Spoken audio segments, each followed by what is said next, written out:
Amados irmãos, nós estamos aqui no livro de Levítico e queremos lembrar os irmãos do contexto histórico e geográfico deste livro. Observamos que o livro de Levítico faz parte de uma obra, o livro de Moisés, que começa com Gênesis e termina em Deuteronômio, o último capítulo, registro da morte de Moisés. Observamos no capítulo 1, versículo 1 de Levítico, que Deus chama, o Senhor chamou a Moisés e fala a Moisés, Arão e os filhos de Israel. E o contexto histórico é o êxodo do Egito. Deus livrou esse povo de serem escravos, algemados no Egito, chegaram ao Monte Sinai e no Monte Sinai receberam a constituição de uma teocracia. E nesta constituição da teocracia houve a instituição de uma lei. Entraram num acordo com Deus de aceitar esse governo com suas restrições, com sua legislação. E a lei de Moisés é uma única lei, não são três leis, a moral, civil e religiosa. Não pode dividir esta lei, é uma lei que rege a teocracia.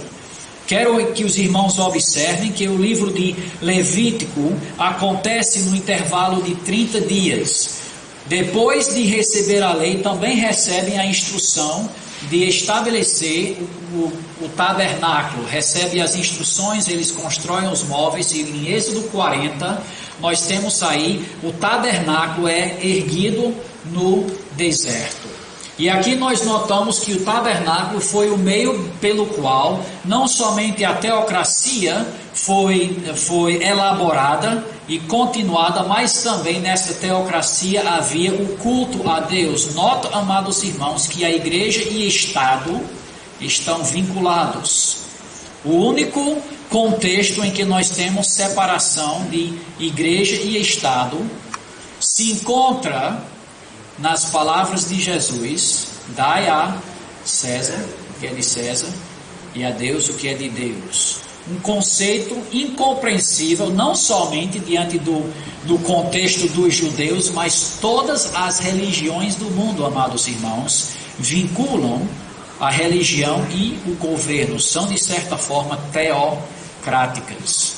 Vai percorrendo as religiões, até o catolicismo, no seu perfil ideal, é uma teocracia em que o Papa manda até na área civil. No Velho Testamento era uma teocracia também, mas no Novo Testamento houve uma mudança de administração quanto a isso. Mas nós notamos que o culto a Deus iria ser, o projeto é que o culto a Deus iria ser o centro da vida nacional. Percebemos no final de Êxodo que Deus, após a construção do tabernáculo, enche o tabernáculo. Nós temos aí esse visual da visão, tentando descrever a vida de Deus para encher o tabernáculo. Agora, isso daí não diz que Deus é localizado ou Deus é restrito a um lugar, mas se trata de relacionamento. E a partir do tabernáculo, Deus fala durante 30 dias, pode conferir aí em Números 1, com Êxodo.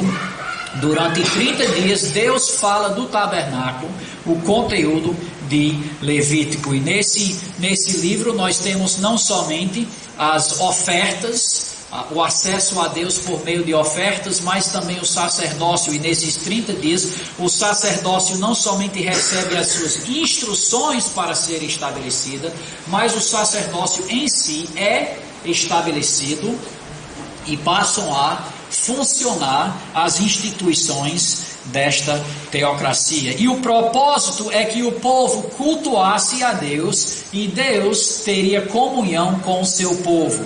E tem muito mais nesse visual acerca da comunhão que a Trindade tem em si e a comunhão que Deus deseja com os homens através, Êxodo, primeiramente Deus tomar o passo e descer ao homem, e depois o homem, por meio do sacrifício, do sacerdócio, da santidade do dia de expiação, ter então culto ao Senhor. E o propósito era que todas as nações, pelo exemplo de Israel, todas as nações seriam levados a cultuar a Deus no Santo Monte.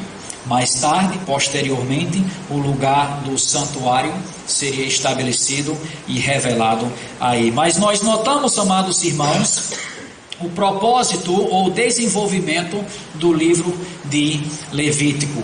E nesse desenvolvimento nós queremos dar uma olhada principalmente nos capítulos 1 a 7, o sacrifício. Lembra que o acesso a Deus, nós temos o livro de Levítico, é o caminho a Deus e a caminhada com Deus, sendo o capítulo 16 o grande centro do livro com o dia da expiação. Mas percebemos que nos capítulos 1 a 7 de Levítico, nós temos a instituição do sacrifício. Observem aí o versículo 2 do capítulo 1, nós temos aqui uma introdução geral dos sacrifícios, que então entra para o primeiro sacrifício. Versículo 2, fala aos filhos de Israel e diz-lhes: quando algum de vós trouxer oferta ao Senhor, trareis a vossa oferta de gado de rebanho ou de gado miúdo. Oferta, o meio pelo qual a pessoa pudesse aproximar-se a Deus, por meio de sacrifício. E aqui em Levítico 1 a 7 nós temos 5 sacrifícios principais. Nota que no capítulo 6, versículo 8, começa uma segunda seção. Se sua Bíblia tiver divisão de parágrafos, você vai notar que capítulos 1 a 6, primeira parte do 6, apresenta a oferta holocausto, manjares, pacífico, pelo pecado e pela transgressão. E depois no capítulo 6, versículo 8, vai repetir estes 5 sacrifícios com outras ênfases. No capítulo 1 a 6, nós temos os 5 sacrifícios principais dirigidas ao povo, da perspectiva do leigo, como é que o leigo participava desses 5 sacrifícios. Os capítulos 6 e 7 dão instruções desses mesmos 5 sacrifícios voltados ao sacerdote. E percebemos lá no final do capítulo 7 uma conclusão geral desta primeira sessão dos sacrifícios. Agora nós observamos os 5 sacrifícios principais. Estes 5 sacrifícios, na grande maioria, não eram oferecidas individualmente, mas eram compostas. Por exemplo, quando alguém viria para trazer uma oferta pelo pecado, o quarto nesta lista, depois da oferta pelo pecado, muitas vezes apresentava o holocausto ou uma oferta queimada, e também apresentava uma oferta pacífica. Aliás, há uma sequência lógica e pré-requisito teológico. O sacrifício pacífico, a oferta de comunhão, era uma oferta de comunhão com Deus, mas nota que para ter comunhão com Deus e com os irmãos, tinha que primeiramente resolver o problema do pecado. Então esses 5 sacrifícios são as 5 classificações principais de sacrifícios, mas notam que na grande maioria não eram isolados. Notamos os 5 sacrifícios aí, e tem aí as referências, e se sua Bíblia tem divisões de parágrafos, não precisa nem anotar, mas observem o sacrifício queimado. Esse sacrifício o distintivo era que o sacrifício inteiro, o animal inteiro, era incendiado ao Senhor. O sacrifício de manjares ou de grão era uma oferta de mantimento básico, grão, geralmente trigo ou cevada. Terceiro sacrifício era a oferta pacífica ou de comunhão. Nota que paz, no conceito judaico, não é a ausência de guerra, mera ausência de guerra. Mas paz inclui tudo que é sadio, uma vida completa, uma vida com todos os relacionamentos corretos. Então a palavra shalom não é restrito à ausência de guerra, mas uma vida como deve ser, como projetado por Deus. Então aí seria a oferta pacífica, a oferta de comunhão. Depois nós temos a oferta pelo pecado. A oferta pelo pecado, aqui são transgressões relacionadas a pecados não de rebelião, e temos aí no capítulo 4 as diversas instruções quanto ao pecado, e os irmãos podem observar uma frase que se repete aí: pecar por ignorância. Quando houve alguma falha, deficiência humana e houve transgressão, então oferece o sacrifício pelo pecado. E o último sacrifício, a oferta de culpa ou transgressão. Esta oferta era trazida quando houve alguma transgressão especialmente voltada à legislação e ao culto. E com esta oferta também vinha uma multa de restituição. Então nós temos aqui um visual das 5 ofertas principais, começando aqui embaixo: a oferta incendiada, a oferta de manjares, trazer sustento, trazer pão, a oferta pacífica, uma oferta de comunhão. E um grande aspecto, de destaque na oferta pacífica, era que a pessoa que ofertava também chamava sua família e até pobres ao seu redor, e o sacerdote, e havia uma ceia, mesmo como nós conhecemos, uma ceia de comunhão, símbolo de comunhão do ofertante e as pessoas no seu contexto. Depois a oferta pelo pecado e finalmente a oferta de transgressão, que havia uma multa geralmente em torno de 20%, que tem aí visualizado por meio da moeda. Indo mais à frente, nós notamos algum ensino teológico geral destas 5 ofertas. Observe o primeiro conceito, que Deus é santo e só há acesso a Ele da forma que Ele estabeleceu. Falamos isso ontem, mas repetimos que Deus estabeleceu uma forma correta para se aproximar a Ele, e é relacionado à sua santidade. Deus não é qualquer um, então não vem de qualquer jeito. Deus é santo, Deus é único, e há um único meio de chegar a Deus. E os irmãos já estão citando outros versículos no Novo Testamento acerca desse único caminho. Também nós notamos que o pecado rompe a comunhão com Deus e requer uma pena justa, a morte do pecador. E lá no Novo Testamento nós temos a declaração abstrata, o salário, por meio de uma figura, o salário do pecado é a morte. Então nós temos aí o conceito que o pecado rompe a comunhão com Deus e requer uma pena justa, que é a morte do pecador. Mas o terceiro aspecto, entre muitos, é que Deus aceita um substituto. Amém, irmãos? E aí a grande mensagem do Evangelho, as boas novas, a misericórdia de Deus ao providenciar um substituto. E naquela época ele legislou, ele declarou, revelou alguns substitutos adequados de acordo com a situação e a pessoa. Mas Deus aceita um substituto. Essas doutrinas, conceitos não são restritos a Levítico. Observamos que esses conceitos já remontam desde Gênesis, não é? Então aqui em Levítico nós não temos algo completamente novo, mas esses conceitos são enriquecidos por meio destes sacrifícios. E o próximo ponto é que nós notamos, aliás, voltando aí, que Deus aceita um substituto, e esse substituto inclui a vida. Levítico 17:11 é um texto-chave relacionado a isso, que vincula a vida com o sangue. Alguém quer ler Levítico 17:11? Obrigado, irmão, pode. Porque a vida da carne está no sangue. Eu vos tenho dado sobre o altar para fazer expiação por vossa alma, porquanto é o sangue que fará expiação em virtude da vida.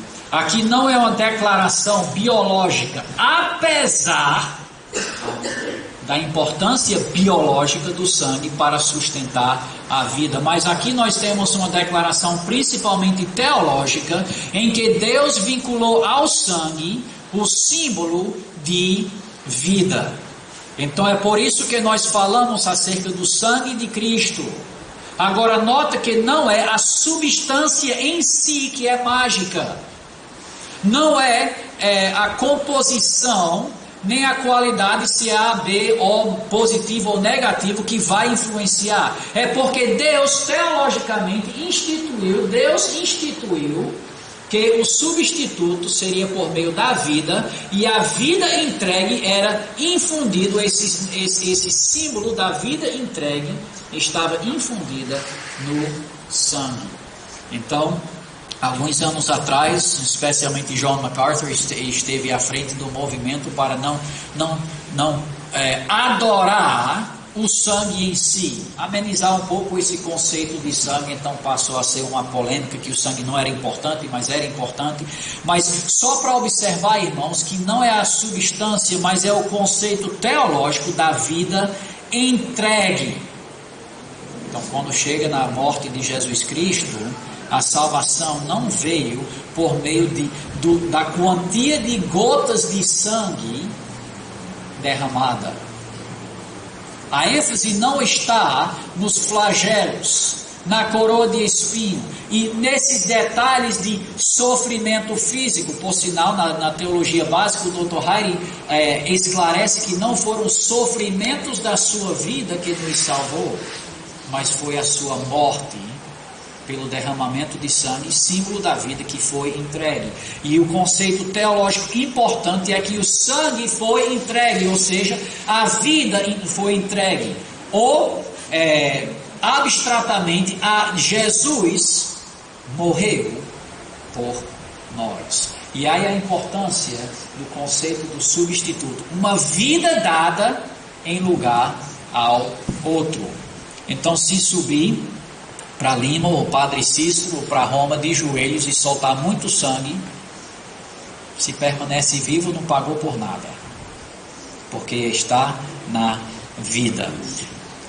Próximo aspecto, amados irmãos, é que o perdão e comunhão não era por mero ritualismo. E aqui é onde nós temos que procurar sempre estar voltado ao ensino da Bíblia, para não entrar ou desviar da ênfase bíblica. Nós notamos que a ênfase não está no ritualismo.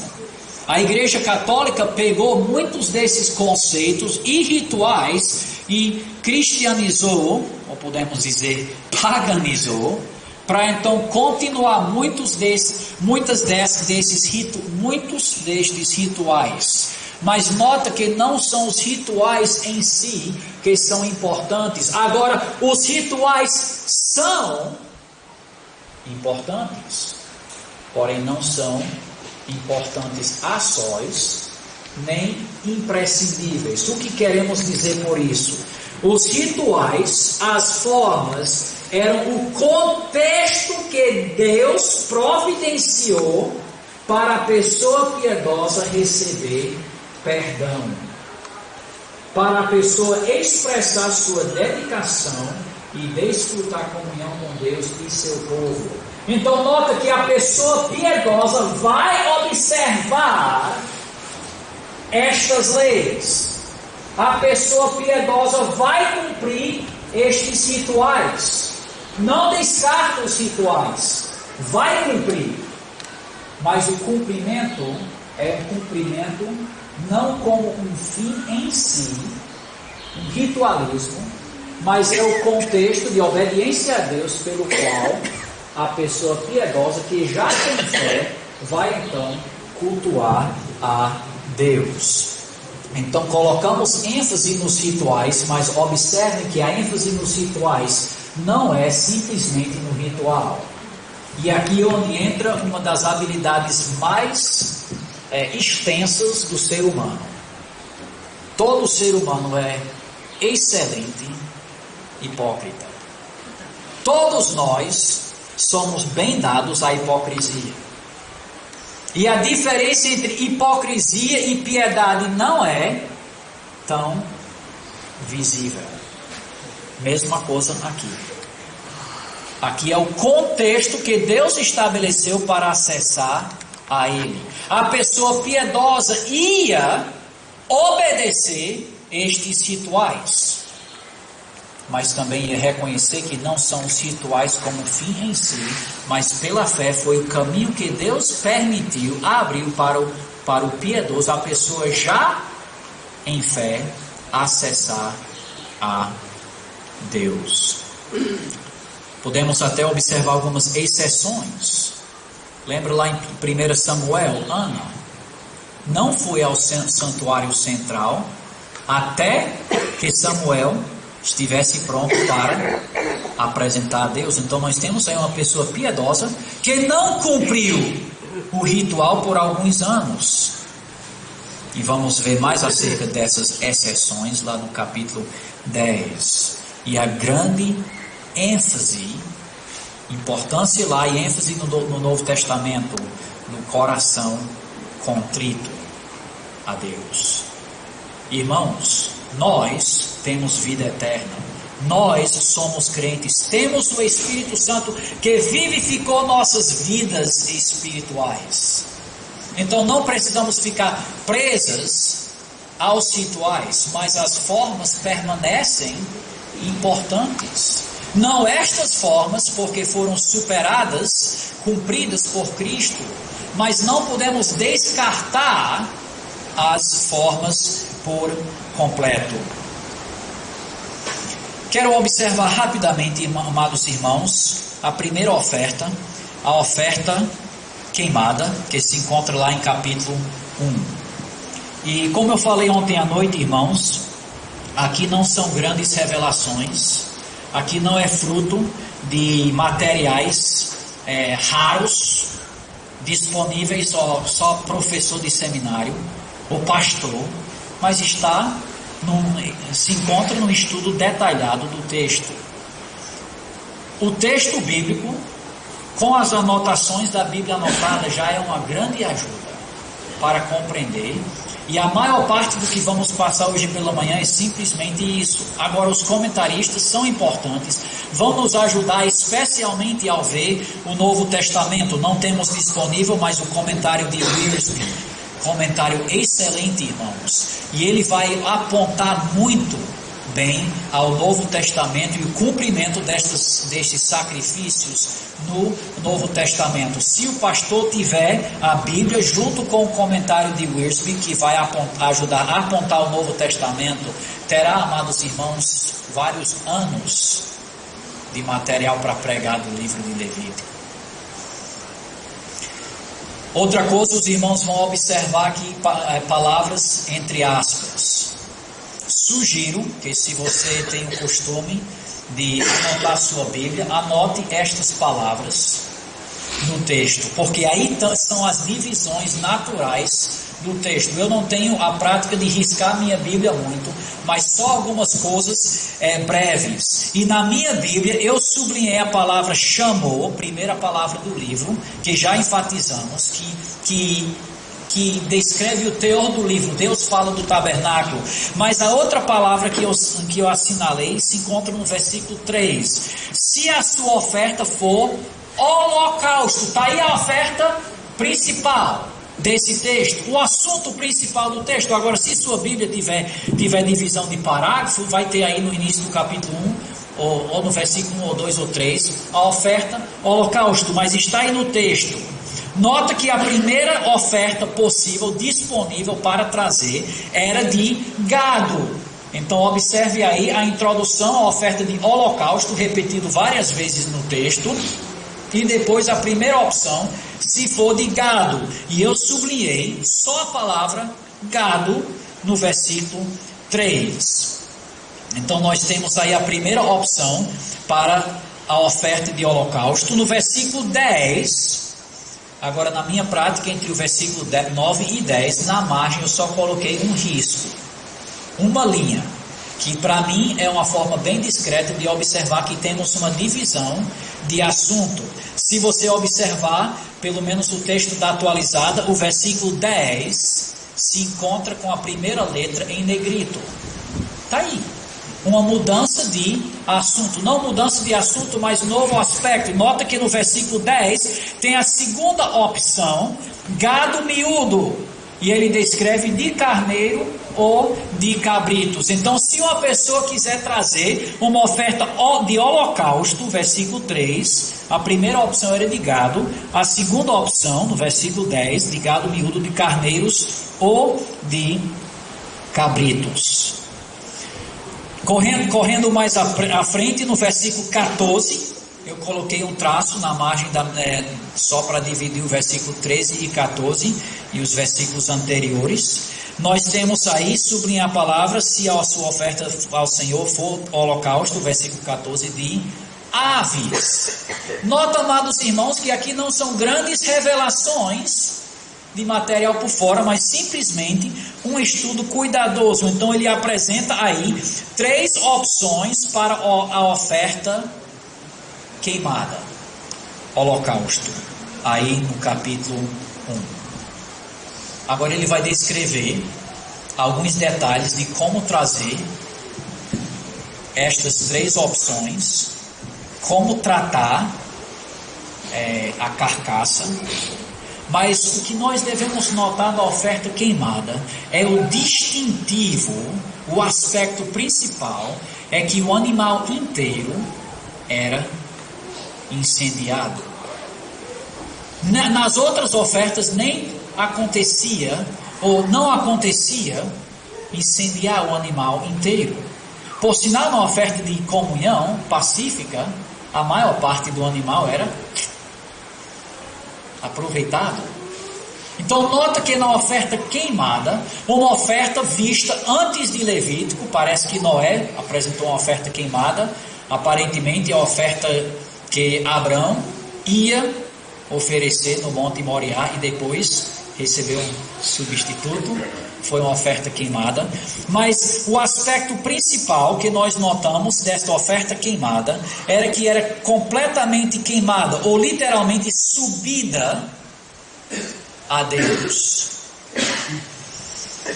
No versículo 9, 13 e 17, os irmãos podem voltar aí depois, diz aí: queimará tudo isso sobre o altar. É holocausto, oferta queimada de aroma agradável ao Senhor.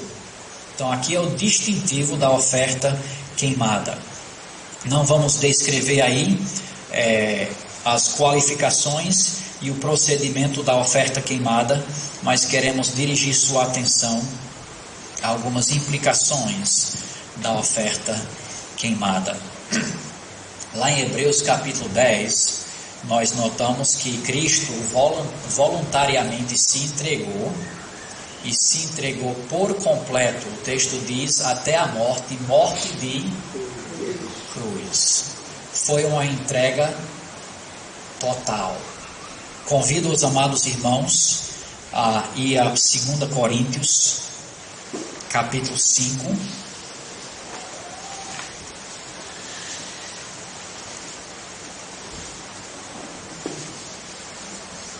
Segundo Coríntios capítulo 5, pega a ideia, ou aproveita a ideia da entrega total de Cristo e vincula outro aspecto teológico desta entrega total. 2 Coríntios 5,15: e ele morreu por todos, para que os que vivem não vivam mais para si mesmo, mas para aquele que por eles morreu e ressuscitou.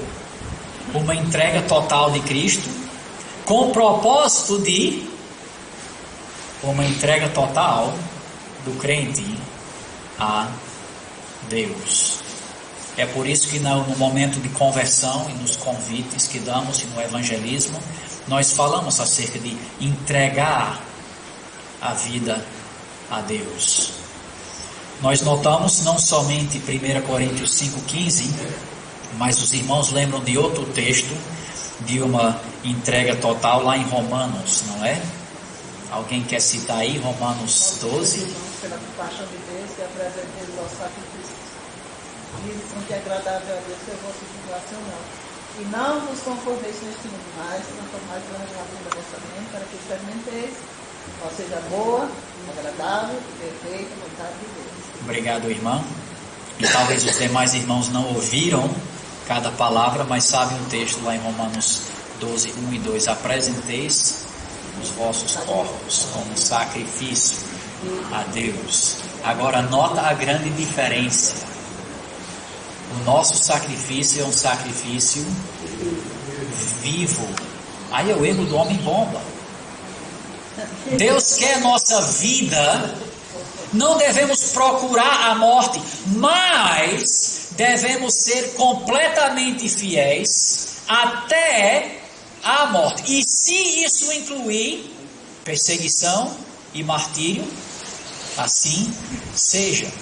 Mas o importante é uma entrega total, não uma entrega total só na vida, só na morte, mas uma entrega total ao longo da vida. Nota que nesse sacrifício o ofertante trazia um substituto para simbolizar a sua entrega total a Deus. Mas Deus não exigiu a morte daquela pessoa, porque Deus queria que aquela pessoa continuasse viver por Ele e para Ele. Então, amados irmãos, esse conceito de dedicação total, que todo crente consuma sua vida por Cristo sem reserva alguma. Imagine, amados irmãos, se só 50% das nossas igrejas fosse 50% dedicado. Parece que muitas vezes a estatística geral assim é que só uma pequena porcentagem dos irmãos fazem a maior parte do ministério. Nós temos aqui uma grande figura, uma figura muito visível. E na elaboração podemos descrever, e convidamos os amados irmãos ao explanar o livro de Levítico, de detalhar como era feito o sacrifício. Está lá todo descrito, as diversas partes, como oferecer. E sempre enfatiza o aspecto principal do sacrifício holocausto, que é uma entrega total. E podemos até sugerir que aqui faz 3 sermões. O corpo do sermão sendo uma elaboração do procedimento, mas o Novo Testamento e os Salmos apresentam muitos textos de elaboração, de ideias, exemplos ao longo da Bíblia de dedicação total. Agora, se for 3 sermões aqui, o livro de Levítico, a explanação talvez seja demais e vai cansar o povo, 5, 6, 7, 8, 10 anos só em Levítico. Não, talvez devemos ir para o Novo Testamento direto em alguns momentos também, mas amados irmãos, percebam que o livro de Levítico é um livro profundamente teológico e riquíssimo, não somente para os irmãos, mas para nós, irmãos. Muitas vezes o ser humano crente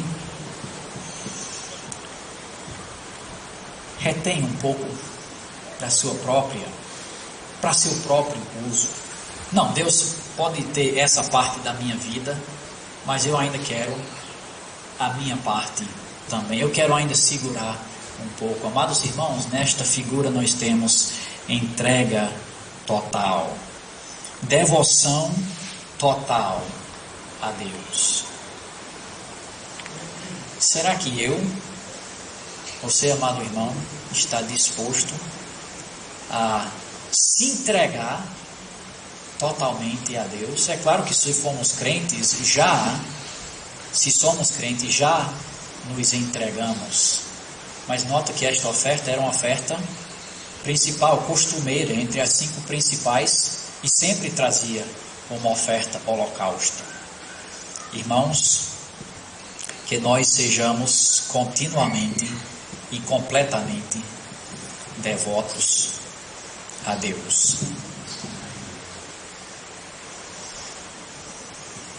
Temos aí mais 4 ofertas, e seguindo nesse mesmo teor, convido os irmãos a estudarem suas Bíblias, a procurarem conhecer a profunda riqueza do livro de Levítico. Se alguém